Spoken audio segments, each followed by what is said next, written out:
കടലിലേക്ക് ഒരു adventure tour പോയാലോ? ടക്കേഴ്സ് ഷാർപ്പ് എക്സ്പീരിയൻസ്. വലിയ ഷാർക്കുകൾ നിറഞ്ഞ കടലിൽ ഒരു സ്റ്റീൽ ഗേജിൽ കയറി ഷാർക്കുകളെ വളരെ അടുത്ത് നിന്ന് കാണുന്നതാണ് ഈ ടൂർ പ്രോഗ്രാം.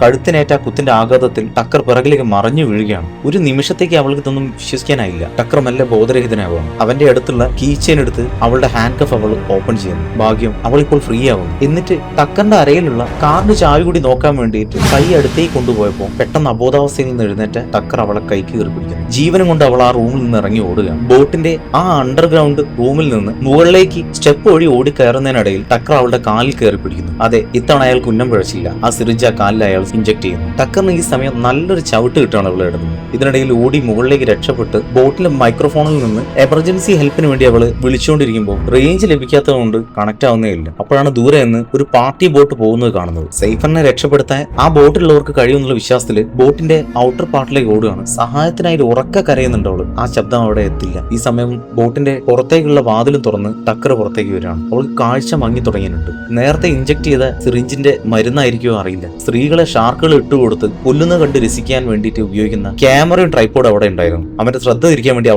അവൾ അതെടുത്ത് കടലിലേക്ക് ഇറങ്ങും. അത് കടലിന്റെ ആഴങ്ങളിലേക്ക് ഇറങ്ങി പോകുന്നത് കാണുമ്പോൾ അടുത്ത നിമിഷത്തിൽ അവൾ കടലിലേക്ക് എടുത്ത് ചാടുന്നയോ കാണുന്നു. കടലിന്റെ മുകളിൽ കൂടെ പകുതി ബോധത്തിലും അവൾ നീന്തിക്കൊണ്ടിരിക്കുകയാണ്. പെട്ടെന്നാണ് കടലിലെ സാധനങ്ങളെല്ലാം പ്ലക്ക് ചെയ്തെടുക്കുന്ന ഒരു പ്ലക്കർ വെച്ച് അവളെ മെല്ലെ ടക്കർ വീണ്ടും ബോട്ടിലേക്ക് വലിച്ചെടുപ്പിക്കുകയാണ്. ഇതിനിടയിൽ ഇവളെ ബോയ്ഫ്രണ്ടായ മോസസ് ഇവൾ എവിടെ പോയതാണെന്നും ഇവൾക്ക് എന്ത് സംഭവിച്ചാണെന്നും തിരിച്ചറിയാൻ വേണ്ടിയിട്ട് നിരന്തരമായി ശ്രമിച്ചുകൊണ്ടിരിക്കുകയാണ്. അതിനിടയിലാണ് ബീച്ചിൽ സർഫ് ചെയ്യുന്നവരെ നിരീക്ഷിക്കാനും അവരുടെ സർവൈലൻസിന് വേണ്ടിയിട്ടും അവരുടെ സുരക്ഷയ്ക്ക് വേണ്ടിയിട്ട് വേവ് വാച്ച് എന്ന രീതിയിലുള്ള ഒരു ലൈവ് ആപ്പ് ഉണ്ട്. അതിന്റെ CCTV ചെക്ക് ചെയ്യാണ്. അന്ന് രാത്രിക്ക് ശേഷം സേഫറിന്റെ വാൻ അതിൽ പാസ് ചെയ്യുന്നത് അവൻ കാണുന്നു. അതിനുശേഷം ഒരു ഓപ്പൺ ജീപ്പ് മാത്രം അതിലൂടെ പാസ് ചെയ്യുന്നു. അത് സൂം ചെയ്ത് നോക്കുമ്പോൾ മനസ്സിലാവുന്നത് അത് ടക്കറിന്റെ അഡ്വഞ്ചറസ് ട്രിപ്പിന്റെ ജീപ്പാണെന്ന്. സേഫറിന് ബോധം വരുമ്പോൾ ഇത്തവണ കൂടുതൽ ഹാൻഡ് കഫുകളായി കയ്യും കാലും ബന്ധിച്ചിട്ട് ടക്കറിന്റെ അതേ റൂമിൽ തന്നെ കിടക്കുന്നതാണ്. പക്ഷേ അവളുടെ ബോയ്ഫ്രണ്ട് ടക്കേഴ്സ് ഷാർപ്പ് എക്സ്പീരിയൻസിന്റെ ഡീറ്റെയിൽസ് ഓൺലൈനിൽ സെർച്ച് ചെയ്യുകയാണ്. അതെ, അവന് കുറച്ച് സംശയങ്ങൾ ഉടലെടുക്കുകയാണ്. നെറ്റിൽ നിന്ന് നമ്പർ എടുത്ത് ടക്കേഴ്സ് ഷാർക്ക് എക്സ്പീരിയൻസിലേക്ക് എൻക്വയറി ചെയ്യുമ്പോൾ ഇപ്പൊ ഹോളിഡേ ആണ് എങ്കിൽ കൂടി ഇപ്പൊ സർവീസ് ക്ലോസ്ഡ് ആണെന്ന് പറഞ്ഞിട്ടുള്ള ഇൻഫർമേഷൻ ആണ് കിട്ടുന്നത്. ടക്കർ ബോട്ട് കരക്കെടുപ്പ്. കാരണം ഇതെല്ലാം ആസ്വദിക്കണ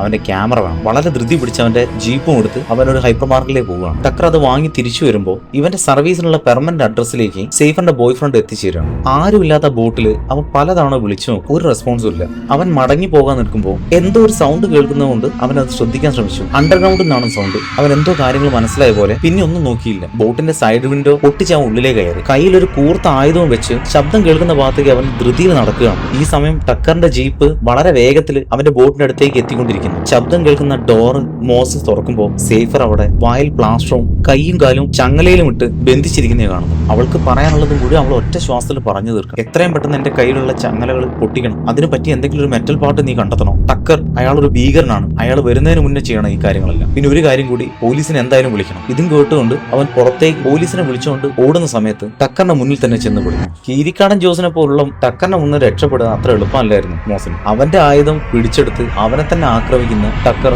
മോസിന്റെ ഫോൺ വലിച്ചെറിഞ്ഞ് പൊട്ടിക്കുകയാണ് ചെയ്യുന്നത്. വലിയ മീനുകളെ ചൂണ്ടയിൽ കിട്ടിയാൽ വലിച്ച് കരക്കടുപ്പിക്കാൻ ഉപയോഗിക്കുന്ന വലിയ ഹുക്ക് പോലുള്ള കുളത്ത് വെച്ചിട്ട് ടക്കർ മോസിനെ കൊല്ലാൻ വീശുന്നതിനിടയിൽ കൈയിൽ കിട്ടിയ ഒരു കവർ വെച്ചിട്ട് ടക്കറിന്റെ തലക്കടിയിൽ കിട്ടുകയാണ്. ടൈമിങ്ങിലുള്ള ഒരു പാളിച്ച കൊണ്ട് മാത്രം ടക്കർ നിലത്തേക്ക് വീഴുന്നു. കൈ കിട്ടിയ ആയുധം വെച്ച് മോസ് ടക്കറിനെ തിരിച്ച് ആക്രമിക്കുകയാണ്. പിന്നിൽ നിന്ന് മോസസിന്റെ തലയ്ക്ക് ഒരടി കിട്ടുകയാണ്. അത് ടക്കറിനെ ബിസിനസിന് ഹെൽപ്പ് ചെയ്യുന്ന ഒരു സപ്പോർട്ടറായിരുന്നു. പക്ഷെ അയാൾക്ക് ഇതൊന്നും അറിയില്ല. ടക്കറിനെ ജീവൻ രക്ഷപ്പെടുത്താൻ വേണ്ടി അയാൾ ചെയ്തത് മാത്രം. പെട്ടെന്നൊരു പെൺകുട്ടിയുടെ കരച്ചിലുള്ളിൽ നിന്ന് കേൾക്കുമ്പോൾ അത് എന്താണെന്ന് ടക്കറിനോട് ചോദിക്കുമ്പോൾ നേരത്തെ അവർ ഉപയോഗിച്ച അതേ ആയുധം വെച്ചിട്ട് ഇയാളുടെ തലയിൽ ആഞ്ഞടിച്ചുകൊണ്ട് ഇയാളെ കൊല്ലുന്നതാണ് കാണുന്നത്. ടക്കർ ഒരു ഭീകര കൊലയാളിയാണ്. അയാളുടെ മാനസികം മുഴുവനായിട്ട് നഷ്ടപ്പെട്ടിട്ടുണ്ടായിരുന്നു. അയാളുടെ നിലനിൽപ്പിനും ആസ്വാദനത്തിനും വേണ്ടി അയാൾ എന്തും ചെയ്യാൻ പോകുന്ന ഒരു കഴുകനായി മാറി. ഇത്രയും സംഭവങ്ങൾ ഉണ്ടായതുകൊണ്ടും ഒരുപാട് ശബ്ദകോലാഹലങ്ങൾ ഉണ്ടായതുകൊണ്ടും പുറമെ ആരെങ്കിലും കേട്ടോ എന്നുള്ള ആവലാതി കൊണ്ട് ടക്കർ പുറമെ മുഴുവനായിട്ട് സെർച്ച് ചെയ്തു. മറ്റാരും ശ്രദ്ധിച്ചില്ലെന്നുള്ള ഉറപ്പുള്ളത് കൊണ്ട് വേഗം തന്നെ ബോട്ട് സ്റ്റാർട്ട് ചെയ്യാൻ നോക്കുമ്പോഴാണ് മനസ്സിലായത് ടാങ്കിൽ ഫ്യൂൽ കുറവാണ്. എന്നിട്ടും മാപ്പിൽ നോക്കി അടുത്ത ഷാർക്ക് സ്പോട്ട് ഏതാന്ന് ഫൈൻഡ് ചെയ്തിട്ട് നിയറസ്റ്റ് ആ സ്പേസിലേക്കുള്ള യാത്രയാണ് ഇവിടെ തുടങ്ങുന്നത്. വീണ്ടും ആ റൂമിൽ സേഫറിനെയും മോസസിനെയും ചങ്ങലയിൽ ഇട്ടിരിക്കുകയാണ്. മോസസിന് ബോധം വന്നപ്പോൾ സെഫറിനോട് സംസാരിക്കാൻ തുടങ്ങുമ്പോഴാണ് ടക്കർ വീണ്ടും ആളുകളെ ക്രെയിനിൽ കയറ്റി കടലിലേക്ക് ഇറക്കിയിരിക്കുന്ന ജാക്കറ്റുമായിട്ട് വീണ്ടും വന്നത്. ഇത്തവണ മോസസിനെയാണ് ആദ്യം ജാക്കറ്റിലേക്ക് കുക്ക് ചെയ്യാൻ വിചാരിക്കുന്നത്. പെട്ടെന്ന് നോക്കുമ്പോൾ കാണുന്നത് തൊട്ടടുത്ത മാംസ കഷ്ണങ്ങളായി കിടക്കുന്ന ടക്കറിനെ അതുവരെ ബിസിനസ്സിന് സഹായിച്ചിരുന്ന ആ അസിസ്റ്റന്റിനെയാണ്. മോസസിനെയും സ്ഥിരം കൊല്ലാൻ പോകുന്നത് പോലെ ക്രെയിനിൽ ഹൂക്ക് ചെയ്യാൻ നോക്കുന്നത് കാണുമ്പോൾ സേഫർ ആർത്ത് കരഞ്ഞോണ്ട് പറയാണ് അവനെ കൊല്ലാൻ നിൽക്കരുത്, അവന്റെ കയ്യിൽ ആവശ്യത്തിനധികം പണമുണ്ട്, അവൻ പിന്നെ സാധാരണക്കാരനുമല്ല, അവൻ ടൂറിസ്റ്റ് അല്ല, അവനെ തെരഞ്ഞുകൊണ്ട് ആളുകൾ എന്തായാലും വരും, നീ പിടിക്കപ്പെടും, അതുകൊണ്ട് ഈ മണ്ടത്തരം നീ കാണിക്കാൻ നിൽക്കില്ല എന്ന് ടക്കറിനോട് സേഫർ പറഞ്ഞുകൊണ്ടിരിക്കുകയാണ്. ഇതൊന്നും കേൾക്കാതെ മോസസിനെ ക്രെയിനിൽ ഉയർത്തി കടൽ സ്രാവുകൾക്ക് ഭക്ഷണമാക്കാൻ വേണ്ടി നോക്കുകയാണ്. ക്രെയിൻ പെട്ടെന്ന് സ്റ്റോപ്പ് ചെയ്തു. സെഫേർ പറഞ്ഞു അവനെ ആദ്യം സ്രാവിന് കൊടുക്കരുത്, അതിനു വരെ എന്നെ ആദ്യം ചെയ്യണം. മോസസ് ആ ക്രെയിനിൽ നിന്ന് താഴത്തേക്ക് കടലിലേക്ക് ഇറങ്ങി. അവന് ചുറ്റും സ്രാവുകൾ വട്ടം വെച്ചുകൊണ്ടേയിരിക്കുന്നു. സേഫർ ഉറക്കെ വിളിച്ചു പറയാണ് ഒരു കാരണവശാലും അനങ്ങരുത്. ഇതിന്റെ രസം പിടിച്ചുകൊണ്ട് ടക്കർ തന്റെ ക്യാമറ കൂടി കയ്യിലെടുത്ത് സംഭവം നേരിൽ പകർത്താൻ വേണ്ടിയിട്ട് ഷാർക്കിലേക്ക് ഫോക്കസ് ചെയ്തു. മോസസ് തന്റെ സകല ധൈര്യവും ആർജിച്ചുകൊണ്ട് വെള്ളത്തിൽ ഒരു തരത്തിലുള്ള അനക്കങ്ങൾ ഉണ്ടാക്കാതെ ശ്വാസം അടക്കി പിടിച്ചു നിന്നു. എന്തോ ഭാഗ്യം, ഷാർക്കുകൾക്ക് ഇവനോടുള്ള താല്പര്യം പോയെന്ന് തോന്നുന്നു. ഷാർക്കുകളെല്ലാം ആ ഹോട്ട്സ്പോട്ടിൽ നിന്ന് ദൂരേക്ക് പോകുന്നത് കണ്ടിട്ട് ടക്കർ ക്യാമറ ഓഫ് ആക്കാണ്. വളരെ നിരാശനായിക്കൊണ്ട് ടക്കർ ക്രെയിൻ ഉയർത്തി മോസസിനെ ബോട്ടിലേക്ക് കൊണ്ടുവരികയാണ്. എല്ലാവരും ഒരു ആശ്വാസത്തിലേക്ക് എത്തുമ്പോൾ കയ്യിലെ നൈഫ് എടുത്ത് വെച്ച് വയറ്റിൽ 2-3 കുത്തി ബ്ലഡ് പുറത്തേക്ക് വരുത്താൻ തുടങ്ങി. വീണ്ടും ഷാർക്കിനെ അട്രാക്ട് ചെയ്യാൻ വേണ്ടി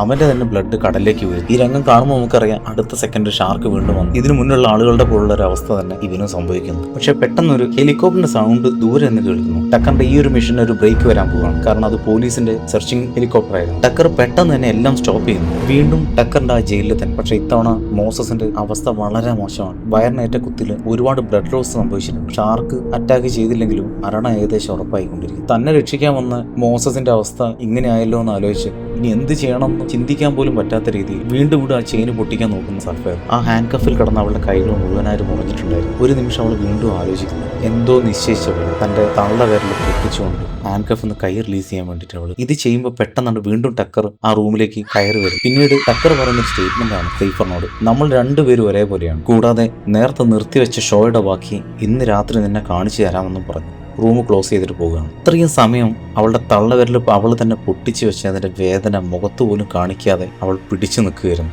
ആ വിരൽ അവൾക്ക് മാറ്റണം, അതുവഴി ഹാൻഡ് കഫിൽ നിന്ന് അവൾക്ക് ഫ്രീ ആണ്. ഒരു നിമിഷം കൂടി മോസസിനെ നോക്കിക്കൊണ്ട് തന്റെ കൂർത്ത പല്ലുകൾ കൊണ്ട് ആ വിരൽ അവൾ കടിച്ച് നീക്കുകയാണ്. ഒരു സാധാരണ വ്യക്തിക്കും സഹിക്കാൻ കഴിയാത്തത്ര വേദന അവൾ അനുഭവിച്ചുകൊണ്ടിരിക്കുകയാണ്. ടക്കറിന്റെ ആ ഫേവറേറ്റ് നൈറ്റ് ഷോയ്ക്കുള്ള സമയത്തിന് മുന്നേ അവർക്ക് കൊടുക്കാനുള്ള മെഡിസിൻ വീണ്ടും പ്രിപ്പയർ ചെയ്തുകൊണ്ടിരിക്കുകയാണ്. ഇത്തവണ റിസ്ക് എടുക്കാൻ കഴിയില്ലല്ലോ. അതും സിറിഞ്ചിലാക്കി അവരുടെ റൂമിലെ വീണ്ടും കയറുമ്പോൾ ഒരു ഡെഡ് ബോഡി പൊതിഞ്ഞു വെച്ച പോലെ മുഴുവൻ ബ്ലഡിലായിട്ട് അവളുടെ ബെഡ് കാണുകയാണ്. അത് തുറന്നു നോക്കുമ്പോൾ അവളുടെ തള്ളവിരൽ മാത്രം അതിൽ. അവൾ രക്ഷപ്പെട്ടിരിക്കുന്നു. വളരെ പെട്ടെന്ന് തന്നെ ഡോർ ഓപ്പൺ ചെയ്തിട്ട് അവൾ പുറത്തേക്ക് ഇറങ്ങി. എന്നിട്ട് പുറത്തുനിന്ന് ലോക്ക് ചെയ്തു. ബോട്ടിന്റെ ഫ്രണ്ട് ക്യാബിനിലേക്ക് ഓടുകയാണ് അവൾ. ഈ സമയം തന്റെ കയ്യിലുള്ള പ്ലക്കർ വെച്ച് ആ ജയിൽ റൂമിന്റെ ഉള്ളിലുള്ള നെറ്റ് മാറ്റിയിട്ട് അവിടെ ഒരു സീക്രട്ട് വാൾട്ട് ഓപ്പൺ ചെയ്യാൻ ശ്രമിക്കുന്ന ടക്കറും ബോട്ടിന്റെ ഫ്രണ്ട് ക്യാബിനിൽ നിന്ന് എമർജൻസി അലാറം അടിക്കാൻ നോക്കുന്ന സേഫറും. ഇവിടെയും ടൈമിങ്ങിന്റെ വ്യത്യാസത്തിൽ ടക്കർ പുറത്തെത്തുന്നു. ബോട്ടിന്റെ മുഴുവൻ പവർ ഓഫ് ചെയ്യുന്നു. പുറത്തുകൂടി പോകുന്ന ഒരു ബോട്ട് അവളുടെ ശ്രദ്ധയിലപ്പോൾ സമയത്ത് പെടുകയാണ്. അവരെ അട്രാക്ട് ചെയ്യാൻ വേണ്ടിയിട്ട് ബോട്ടിൽ സ്ഥിരം യൂസ് ചെയ്യുന്ന പോപ്പപ്പ് ഫയർ ക്രാക്ക് ഉണ്ട്. അത് എടുക്കാൻ അവൾ ഓടുന്ന സമയത്ത് ടക്കർ അവിടേക്ക് വരികയാണ്. ആ ഫയർ ക്രാക്ക് വെച്ചിട്ട് അവൾ അയാളെ അറ്റാക്ക് ചെയ്യാണ്. കയ്യിൽ കിട്ടിയതെല്ലാം വെച്ച് അയാൾ അറ്റാക്ക് ചെയ്യുന്ന അവൾ. എന്നിട്ട് ആ റൂമിലിട്ട് പൂട്ടിയിട്ട് ബോട്ടിന് പുറത്തേക്ക് കടക്കാൻ ശ്രമിക്കുകയാണ്. അവൾ ബോട്ടിൽ നിന്നെടുത്ത് ചാടി ലക്ഷ്യമില്ലാതെ നീന്തുകയാണ്. അവളെ ടാർഗറ്റ് ചെയ്തുകൊണ്ട് അവളുടെ ഈ സർവൈവലിനും അധികം ആയുസ് ഉണ്ടായിരുന്നില്ല. തൊട്ടടുത്ത് തന്നെ ടക്കർ അവളെ പിടിക്കുകയാണ്. കഴുത്തിലൊരു സ്ട്രാങ്കിൾ ലോക്ക് ഇട്ട് അവളെ ബോധം കെടുത്തും ചെയ്തു.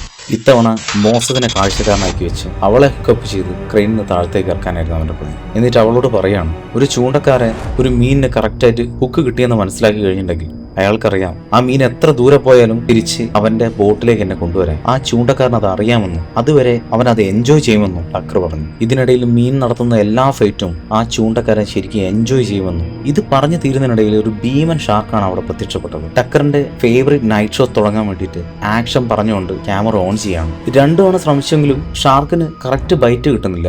ഒന്ന് പ്രകോപിപ്പിക്കാൻ വേണ്ടി കയ്യിലുള്ള ഹൂക്കർ വെച്ചിട്ട് ഷാർക്കിനെ വേദനിപ്പിക്കാൻ നോക്കുന്നുണ്ട് ടക്കർ. പക്ഷെ വെള്ളത്തിൽ വീഴുന്ന ആ ഹൂക്കർ വെച്ച് സീഫർ ക്രെയിനിന്റെ ലോക്കിന്ന് രക്ഷപ്പെട്ട് വെള്ളത്തിലേക്ക് വീണ്ടും വീഴുന്നു. ഈ സിനിമയിൽ തന്നെ കാണാൻ പോകുന്ന ഒരു എപ്പിക് രംഗമാണ് വരാൻ പോകുന്നത്. ഈ കൊലയാളി സ്രാവും സേഫറും മുഖാമുഖം വരുന്ന വെള്ളത്തിനടിയിലെ ഒരു ബ്യൂട്ടിഫുൾ ആയിട്ടുള്ള മൊമെന്റ്. ഈ ഫ്രെയിമിന് എത്ര ഭംഗിയുണ്ടെന്ന് പറയുമ്പോഴും വരാൻ പോകുന്ന ഭീകരത കുറച്ച് കാണുകയല്ല. കടലിനടിയിലെ എത്ര ചെറിയ വൈബ്രേഷൻ വരെ സെൻസ് ചെയ്യാൻ അറിയുന്ന ഈ ഭീമൻ കൊലയാളി ഇവളെ ആഹാരമാക്കാതെ പാസ് ചെയ്ത് പോകുന്ന രംഗമാണ് കാണുന്നത്. കടലിൽ കടലിന്റെ ഉള്ളിലല്ല ശരിയായ കൊലയാളികളെന്നും കടലിന് പുറത്താണെന്നും കാണിക്കുന്ന ഒരു രംഗം കൂടിയായിരുന്നു. ഷാർക്കിൽ നിന്ന് രക്ഷപ്പെട്ടെങ്കിലും ഇത്തവണ ബോട്ടിൽ നിന്ന് രക്ഷപ്പെടാതെ തിരികെ ബോട്ടിലേക്ക് തന്നെ കയറുകയാണ് സേഫ്. മീനിനെ സ്ലിംഗ് ഷോട്ട് അടിക്കുന്ന വെപ്പൺ എടുത്ത് പിറകു കൂടെ വന്ന് ടക്കറിന്റെ നെഞ്ചി കൂടെ തകർത്ത് അവൾ ഷൂട്ട് ചെയ്യുക. സ്ലിംഗ് ഷോട്ട് കിട്ടി കടലിൽ വീണ ടക്കറിന് അപ്രതീക്ഷിതമായിട്ടാണ് ആ കൊലയാളി ഷാർക്കിന്റെ വക ബൈറ്റ് കൂടി കിട്ടുന്നത്. ആ സ്ലിംഗ് ഷോട്ടിന്റെ കൊളുത്ത് സ്രാവിന്റെ വായിലും അതിന്റെ റോപ്പ് സെഫറിന്റെ കാലിലും ഉടക്കി ഷാർക്ക് കടലിനടിയിലേക്ക് പോകുമ്പോൾ അവളും ആഴങ്ങളിലേക്ക് പോകുന്നതാണ് പിന്നെ കാണാം. ബോട്ടിൽ നിന്ന് ഒരു അല്പ ദൂരം മാറി